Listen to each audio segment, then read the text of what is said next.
இந்த யூனிவர்ஸில் இருக்கிற ஆப்ஜெக்ட்ஸ் எல்லாம் மோஸ்ட்லி நட்சத்திரங்கள் எல்லாம் ஹைட்ரோஜன் மற்றும் ஹீலியமால உருவாகி இருக்கு அப்படிங்கிறது நாம எல்லாத்துக்குமே தெரியும். அது இப்ப தெரியும். ஆனா அப்போ இதை முதல்ல கண்டுபிடிச்சது யார் அப்படிங்கிறத என்னைக்காவது நம்ம யோசிச்சிருக்கோமா?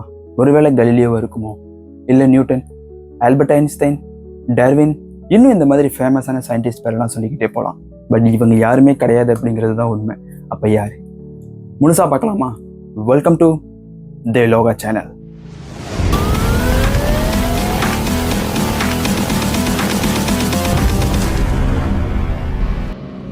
நட்சத்திரங்கள் ஹைட்ரோஜன் மற்றும் ஹீலியமால உருவாகி இருக்கு அப்படிங்கிற விஷயத்தை கண்டுபிடிச்சது செசிலியா பேன்னு அழைக்கப்படுற ஒரு பெண் ஆஸ்ட்ரோனமர். அது மட்டும் இல்லாம இவங்க ஒரு ஆஸ்ட்ரோபிசிஸ்டும் கூட. இவங்க தான் முத இந்த விஷயத்தை கண்டுபிடிச்சாங்க. இவங்க பிறந்தது 1900 and இவங்க மறைஞ்சது 1979. செசிலியா பெயின் 1925 25 வயதுல இந்த பிரபஞ்சத்துல தெரிகிற நட்சத்திரங்கள், பொருள்கள் எல்லாம் ஹைட்ரோஜன் மற்றும் ஹீலியமால உருவாகி இருக்குன்னு ஒரு விஷயத்தை கண்டுபிடிச்சு வெளியாக்குறாங்க. ஆனா இந்த கண்டுபிடிப்பை அப்போ உள்ள முன்னணி விஞ்ஞானிகள் ரிஜெக்ட் பண்ணிட்டாங்க. ஏன் அப்படின்னா அப்போ உள்ள காலகட்டத்துக்கு இந்த மாதிரியான ஒரு புதுவிதமான அறிவியல் ஒத்து போகலை அப்படிங்கிறது தான் உண்மை. அதுவும் அப்போ உள்ள விஞ்ஞானிகள் நட்சத்திரங்கள் எல்லாமே பூமி மாதிரியான தனிமங்கள் கொண்டதுன்னு தீவிரமா நம்பிக்கிட்டு இருந்த ஒரு காலகட்டம். ஸோ செசிலியா பெயின் கண்டுபிடிச்ச இந்த ஒரு விஷயத்தை நிராகரிக்கப்பட்டதுக்கு இது ஒரு முக்கிய காரணமாகவும் இருந்திருக்கு. ஆனா சில வருடங்கள் கழித்து தொழில்நுட்பம் நல்லா வளர்ச்சி அடையும் போது செசிலியா பெயின் கண்டுபிடிச்ச விஷயம் உண்மை அப்படிங்கிறத உறுதிப்படுத்தினாங்க. ஆனா அந்த பெருமையை செசிலியா பெயினுக்கு கொடுக்காம மற்ற விஞ்ஞானிகள் எடுத்துக்கிட்டாங்க. செசிலியா பெயினுக்கு எந்த ஒரு பெருமையும் போய் சேரல.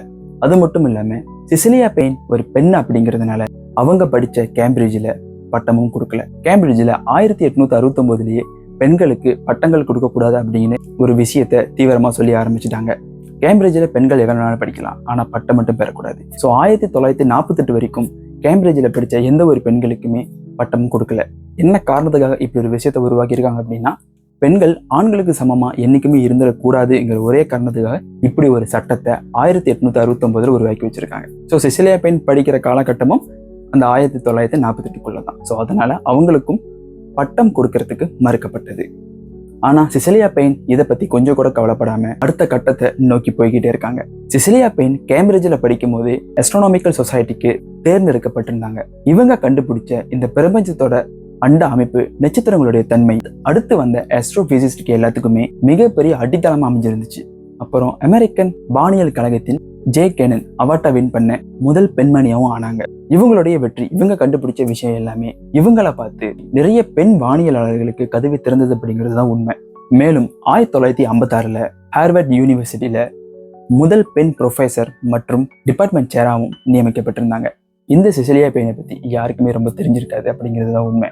இப்படி ஒரு கண்டுபிடிப்பை கண்டுபிடிச்சது, அதாவது நட்சத்திரங்கள் ஹைட்ரோஜனும் ஹீலியமால உருவாக்கிக்கிறது, அதுதான் விதை. அது மூலியமா தான் நிறைய ஸ்டடியே நடந்திருக்கு. ஸோ இப்படி ஒரு விஷயத்த கண்டுபிடிச்ச செசிலியா பெயினை காலம் மறந்து போனது ஏன்னே தெரியல. இவங்க கண்டுபிடிச்ச இந்த ஒரு முக்கியமான விஷயத்தை வச்சு தான் நிறைய சயின்டிஸ்டே வளர்ந்து வந்திருக்காங்க. இன்னைக்கு நான் இந்த வீடியோவில் ஒரு புது விஷயத்தை உங்களுக்கு நான் ஷேர் பண்ணியிருக்கேன். நான் நம்புறேன் இதை விட இன்ட்ரெஸ்டிங்காக அடுத்த வீடியோவில் நான் உங்களை பார்க்குறேன். பாய்.